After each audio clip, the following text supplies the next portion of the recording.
Assalamu alaikum students. My name is Mohammad Ramzan, your chemistry teacher. Welcome to Concept Pair.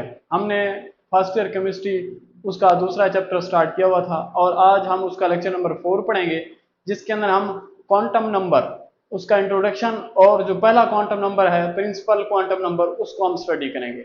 और बाकी जो quantum number हैं एक एक करके हम उन तमाम को भी अगले लेक्चर्स में स्टडी करेंगे। स्टार्ट करते हैं मेरे बोहर एटॉमिक मॉडल। अब जो आपके पास क्या है क्वांटम नंबर जो आपके बुक में इंट्रोडक्शन दिया गया है उसके अंदर दो मॉडल्स जो हैं उनका जिक्र किया गया है। एक आपके पास बोहर एटॉमिक मॉडल है, जबकि दूसरा जो है वो श्रोडिंगर मॉडल जिसे हम कहते हैं। अब बोहर एटॉमिक जो मॉडल है वो आपके पास क्या है वन डायमेंशनल मॉडल, जिसे हम कहते हैं वन डायमेंशनल मॉडल। अब वन डायमेंशनल मॉडल से क्या मुराद है? देखिए आप जानते हैं न्यूक्लियस उसके गेट क्या होती है, शेल्स मौजूद हैं और उन शेल्स के अंदर इलेक्ट्रॉन क्या करते हैं रिवॉल्व करते हैं। अब बोहर ने ये कहा था कि ये जो इलेक्ट्रॉन है ये वन डायमेंशन में क्या करेगा, इस न्यूक्लियस के गेट रिवॉल्व करेगा। यानी आप जानते हैं कि तीन डायमेंशन होते हैं एक्स, वाई और ज़ी। ये तीन क्या होते हैं डायमेंशन। जो बोहर था उसने ये कहा था कि जो इलेक्ट्रॉन शेल्स में रिवॉल्व करता है अराउंड द न्यूक्लियस वो इनमें से किसी एक डायमेंशन के अंदर ही क्या करेगा रिवॉल्व करेगा।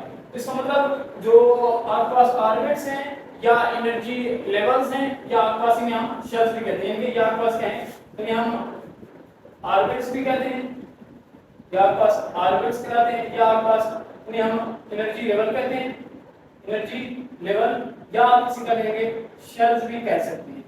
तो ये आपके पास क्या है ये ऑर्बिट्स हैं, एनर्जी लेवल है ये शेल्स। और ये क्या होता है कि जो इलेक्ट्रॉन इन एनर्जी लेवल्स के अंदर ये शेल्स के अंदर रिवॉल्व करते हैं वो सिर्फ इनमें से किसी एक डायमेंशन के अंदर ही रिवॉल्व करेंगे। इसीलिए इन ऑर्बिट्स को या आपके पास इन इलेक्ट्रॉन को एक्सपेंड करने के लिए एक ही क्वांटम नंबर क्या होगा काफी होगा। तो ये आपके पास क्वांटम मॉडल ने कहा था कि सिर्फ एक सिंगल क्वांटम नंबर होना चाहिए जो ऑर्बिट्स को क्या करे एक्सपेंड करे या शेल्स या एनर्जी लेवल को क्या करे वो एक्सपेंड करे। उसने कहा ये एक ही सिंगल जो आपके पास क्वांटम नंबर है वो कौन सा था, वो आपके पास प्रिंसिपल क्वांटम नंबर। अब ये आपके पास क्या था सिंगल क्वांटम नंबर जिसे हम n से शो करते हैं।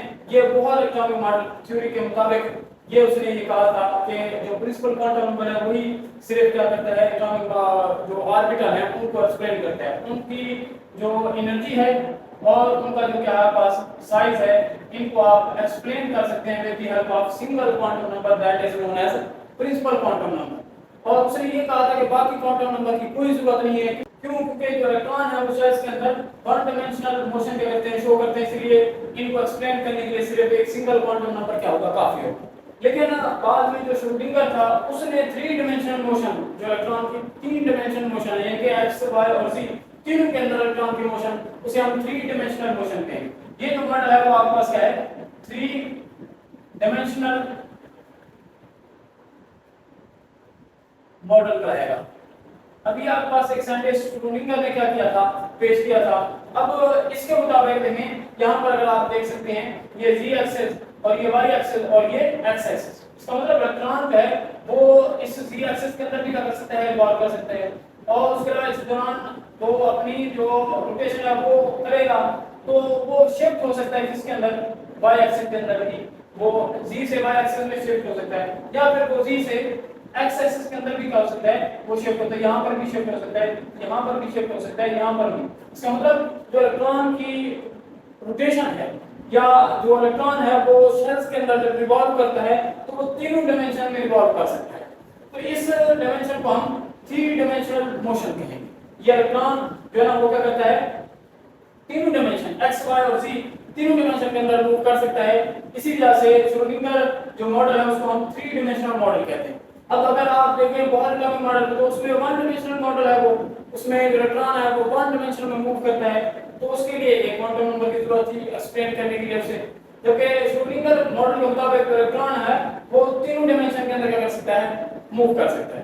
तो इसका मतलब इस श्रोडिंगर मॉडल के मुताबिक हमें तीन जो क्वांटम नंबर है उसकी जरूरत पड़ेगी to explain the electron in these energy levels or orbits.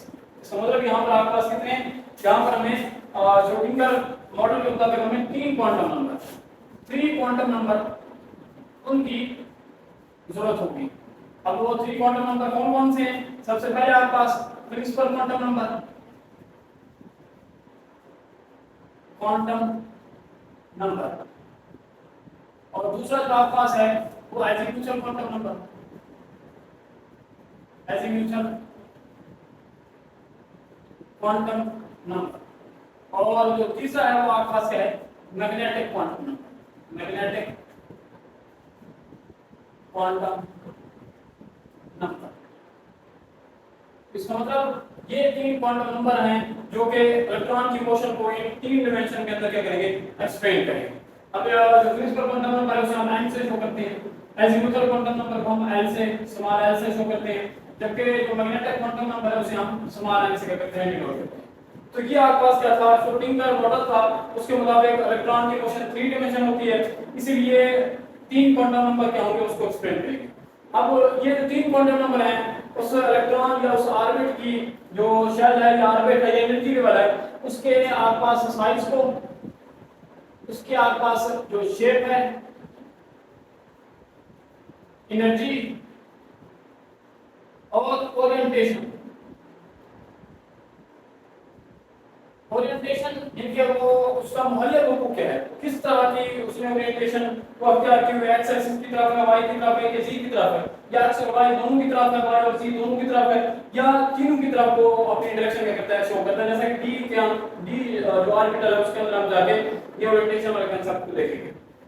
अब ये आपके पास क्या था, श्रोडिंगर मॉडल। अब ये जो तीनों क्वांटम नंबर है हम श्रोडिंगर वेव इक्वेशन है, श्रोडिंगर वेव इक्वेशन उसमें से हम इन तीनों क्वांटम नंबर को करते हैं, हम डिराइव करते हैं। तो ये हमारे पास क्या था, इंट्रोडक्शन क्वांटम नंबर का, जो आपको प्रिंसिपल क्वांटम नंबर से ऊपर मिलेगा। अब नेक्स्ट हम पढ़ते हैं प्रिंसिपल क्वांटम नंबर की तरफ। अब यहाँ पर आप जो ना सबसे पहले प्रिंसिपल क्वांटम नंबर उसको किससे शो करते हैं, स्मॉल n से। एक चीज आपने हमेशा याद रखनी है, इस टॉपिक को पढ़ने से पहले मैं आपको बता देता हूँ, जो प्रिंसिपल क्वांटम नंबर है वो आपको हर एक चीज बताएगा, किसके बारे में, शेल के बारे में। इसका मतलब आप इसे शेल क्वांटम नंबर भी कह सकते हैं। प्रिंसिपल क्वांटम नंबर भी वो आपको हर एक चीज जो है ना वो शेल के बारे में बताएगा, उसका साइज, उसकी शेप, उसमें मौजूद इलेक्ट्रॉन, ये सारा कुछ आप जो है ना वो प्रिंसिपल क्वांटम नंबर से मालूम कर सकते हैं। आप किस तरह से आप इसको स्टडी करते रहेंगे। सबसे पहला पॉइंट है प्रिंसिपल क्वांटम नंबर, उसकी जो वैल्यूज हैं वो आपके पास क्या है, 1 2 3 4 एंड सो ऑन। अब यहाँ पर इन वैल्यूज के ऊपर अगर आप गौर करते हैं तो ये वैल्यूज कैसी हैं, ये आपके पास नॉन जीरो, नॉन जीरो, और दूसरा आपके पास क्या है, इंटीग्रल, और तीसरा आपके पास क्या है, पॉजिटिव। ये इन वैल्यूज की क्या है, कैरेक्टरिस्टिक है। अब नॉन जीरो से मुराद यहाँ पर आपके पास इसमें जीरो आप देख सकते हैं, जीरो जो है वो मौजूद नहीं है। दूसरा इंटीग्रल से मुराद यहाँ पर देखें कोई भी जो डिजिट है वो इशारे की सूरत में नहीं है, ये पॉइंट की सूरत में 1.5 या 2.5 इस तरह के जो डिजिट हैं वो भी नहीं है। इस जो वैल्यू को है जो नाम क्या कहते हैं, फ्रैक्शंस कहते हैं, और इन्हें हम नॉन इंटीजर कहते हैं। लेकिन यहाँ पर अगर आप देखें तो ये आपके पास क्या है, इंटीग्रल वैल्यू है, ये इंटीजर इसकी क्या है, वैल्यूज है। दूसरा आपके पास देखें यहाँ पर कोई भी वैल्यू है ना वो -1 -2 नेगेटिव में नहीं है, इसका मतलब ये वैल्यू क्या होगी, पॉजिटिव होगी। तो ये तीन जो कैरेक्टरिस्टिक हैं इनकी वैल्यूज के वो आपने याद रखना है, non zero, integral, positive values रखता है जो प्रिंसिपल क्वांटम नंबर है। अब यहाँ पर जो n = 1 है, ये आपके पास n की क्या है, वैल्यूज हैं। n1 किसके लिए होगा, पहले शेल के लिए k शेल के, n2 किसके लिए होगा, दूसरे शेल l, n3 तीसरे शेल m, n4 चौथे शेल n, इस तरह से सो ऑन आप आगे की तरफ चलते जाएंगे। अब यहाँ पर अगर आप देखें तो ये आपके सामने क्या है, न्यूक्लियस, ये पहला शेल, ये दूसरा शेल, ये तीसरा शेल और ये चौथा शेल। अब इसमें देखें पहला शेल है तो इसके लिए n क्या होगा, 1 होगा, और इस शेल का नाम होगा k शेल। दूसरा शेल इसके लिए n क्या होगा, 2, और इसका जो नाम होगा वो क्या होगा, l, यहाँ पर आप देख सकते हैं। इसी तरह ये तीसरा शेल n = 3, और ये आपके पास क्या होगा, n शेल। इसी तरह n = 4, और इसे आप क्या कहेंगे, n शेल कहेंगे। तो ये आपके पास देखें n इंक्रीज हो रहा है तो जो नाम है वो भी क्या हो रहा है, चेंज हो रहा है, और ये जो रेडियस है उसको भी हम यहाँ पर डिस्कस करेंगे, तो यहाँ पर वो भी आपको मैं समझा दूंगा। लेकिन it is size and energy of shell. अब यहाँ पर आपको मैं रिलेशन बता रहा हूँ, तो आपको बुक में नहीं लिखे हुए, लेकिन ये हम क्या है, दूसरे टेस्ट के आप तरीके हैं, बहुत ज्यादा इंपॉर्टेंट है। लेकिन जो n है, साइज जो है, अब यहाँ पर अगर मैं इसको कंसीडर करता हूँ, ये क्या है, हाइड्रोजन एटम है, यहाँ पास क्या है, हाइड्रोजन एटम। तो हाइड्रोजन एटम के लिए हम साइज और एनर्जी का रिलेशनशिप ड्राइव करते हैं जो कि कॉनिक फर्स्ट ईयर के अंदर क्या था, मौजूद था। अब यहाँ देखें रेडियस जो है हाइड्रोजन का, उसका जो रिलेशन होता है वो क्या होता है, वो होता है आपके पास n square multiply by 0.529 angstrom. इसी तरह एनर्जी उसका रिलेशन होता है -1313 divided by n square kilo joule पर मोल। यह आपके पास क्या है, दो रिलेशनशिप हैं। इसमें हम ये देखेंगे n जो कि प्रिंसिपल क्वांटम नंबर है, अगर आप k शेल के लिए जाना चाहते हो रेडियस उसका क्या होगा, तो n यहां पर 1 पुट करोगे। अगर l शेल के लिए जाना चाहते हो तो n को 2 पुट करोगे। अगर m शेल के लिए जाना चाहते हो तो n को 3 पुट करोगे। n शेल के लिए जाना चाहते हो तो फिर n को 4 पुट करोगे। इस तरह से n की वैल्यू चेंज करते जाओगे तो रेडियस जो वो भी क्या होता जाएगा, चेंज होता जाएगा। अब यहाँ पर हम रिलेशंस को यहाँ पर मैं आपको लिख देता हूँ कि जो प्रिंसिपल क्वांटम नंबर और साइज या रेडियस, जिसे हम साइज में कहते हैं और रेडियस एक ही बात है, तो उसका आपस में रिलेशन क्या है। यहाँ पर आप डेफिनेटली क्वेश्चन है, इसके अंदर आप देख सकते हैं जो रेडियस है वो डायरेक्टली प्रोपोर्शनल है किसके, n स्क्वायर के। इसका मतलब अगर आप n की वैल्यू को इंक्रीज करोगे तो रेडियस वो भी क्या होगा, इंक्रीज होगा। इसका मतलब साइज भी क्या होगा, इंक्रीज होगा। यहाँ पर आप देख सकते हैं, देखिए ये पहले शेल उसका क्या है, रेडियस है r1 इसी कहीं आप, ये आपके पास क्या है, दूसरे शेल का रेडियस r2। नेक्स्ट आपके पास देखेंगे तीसरे शेल, यहाँ पर अगर आप देखें तो ये तीसरे शेल r3, और यहाँ पर देखें तो आपके पास क्या है, चौथा शेल r4। इसका मतलब आप n की वैल्यू को करते हो, बढ़ाते हो तो रेडियस क्या होता है, इंक्रीज होता है। इसका मतलब ये है कि इन दोनों का आपस में रिलेशनशिप क्या है, वो डायरेक्ट है। नेक्स्ट एनर्जी को देखें तो एनर्जी जो आपके पास क्या है वो इस तरह से, energy proportional to -1/n square. यहाँ पर अगर आप कॉल करें तो यहाँ पर क्या है, -2 है। अब यहाँ पर आप ये सोच रहे होंगे कि इनका रिलेशन क्या है, इनवर्स है, लेकिन एक चीज आप याद रखेंगे, जो माइनस है ना वो रिलेशन को रिवर्स कर देता है। यहाँ पर आपको दिखाई दे रहा है ये क्या है, रिवर्स रिलेशनशिप है, लेकिन ऐसा नहीं होगा। इस माइनस की वजह से जो एनर्जी है वो भी डायरेक्टली रिलेटेड होती है किसके, n स्क्वायर के। इसका मतलब ये हुआ कि एनर्जी भी क्या है, डायरेक्टली अगर n उसको इंक्रीज करोगे तो जो एनर्जी है वो भी क्या होगी, इंक्रीज होगी। इसका मतलब ये हुआ कि यहाँ पर अगर आप देखें तो ये पहला शेल उसकी एनर्जी E1, ये दूसरा शेल उसकी एनर्जी E2, तीसरा शेल उसकी एनर्जी E3, चौथा शेल उसकी एनर्जी E4। अब यहाँ पर n बढ़ता है, लेकिन n1 है तो एनर्जी कम होगी n2 की निस्बत, 2 की कम होगी 3 की निस्बत, 4 जो 3 की है वो कम होगी किसकी निस्बत, 4 की निस्बत। इसका मतलब ये है कि ट्रेंड यूं चलेगा। और आप ये जानते हैं न्यूक्लियस के करीब जो शेल होता है उसकी एनर्जी कम होती है, न्यूक्लियस से जितना दूर जाते जाओगे एनर्जी क्या होती जाएगी, शेल की वो इंक्रीज होती जाएगी। तो उसकी रीजन ये है, ये माइनस जो है ना वो इस रिलेशनशिप को कर देता है, रिवर्स कर देता है। अब हमने ये देखा कि जो क्वांटम नंबर है, प्रिंसिपल क्वांटम नंबर, उसकी मदद से आप एनर्जी भी फाइंड कर सकते हैं। अगर आपको n पता होगा तब ही आप एनर्जी फाइंड कर सकते हैं, और अगर आपको n पता होगा तभी आप क्या कर सकते हैं, रेडियस को फाइंड कर सकते हैं।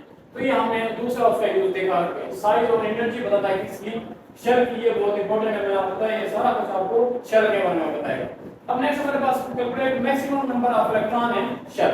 अगर आप किसी भी शेल, यहाँ पर देखें K, L, M, N, इन शेल्स के अंदर अगर आप इलेक्ट्रॉन को जानना चाहते हैं तब भी आप क्या करेंगे, प्रिंसिपल क्वांटम नंबर उसको यूज करेंगे। यहाँ पर आप देख सकते हैं प्रिंसिपल क्वांटम नंबर को यूज हो रहा है n, तो फार्मूला आपके पास है 2n स्क्वायर। अगर मैं यहाँ पर फाइंड करना चाहूँ k के लिए, तो आप जानते हैं k के लिए n जो है वो क्या होता है, n = 1। यहाँ पर आप पुट करेंगे 2 into 1 का स्क्वायर = 2, या आपका कितना 1 का स्क्वायर 1 आ जाएगा, तो ये हो जाएगा 2 इलेक्ट्रॉन। ठीक है, तो आपके पास k शेल उसके अंदर कितने इलेक्ट्रॉन होंगे, 2 इलेक्ट्रॉन इसके अंदर मिलेंगे।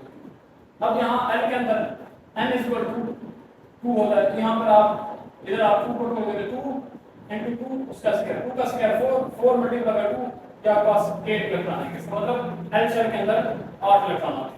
नेक्स्ट m के लिए जो n है वो आपके पास कितना होता है, 3 होता है। इसका मतलब 2 into 3 उसका स्क्वायर, तो आपके पास आंसर आएगा 3 का स्क्वायर 9, 9 मल्टीप्लाई बाय 2, वो आपके पास क्या आएगा, 18 इलेक्ट्रॉन। तो मतलब m शेल के अंदर 18 इलेक्ट्रॉन आते हैं। नेक्स्ट हमारे पास n के अंदर जो n है वो क्या होता है, 4 होता है। अब यहाँ 2, 4 का स्क्वायर 16, 16 मल्टीप्लाई बाय 2, 32 इलेक्ट्रॉन। इसका मतलब ये है कि n के अंदर 32 इलेक्ट्रॉन आएंगे।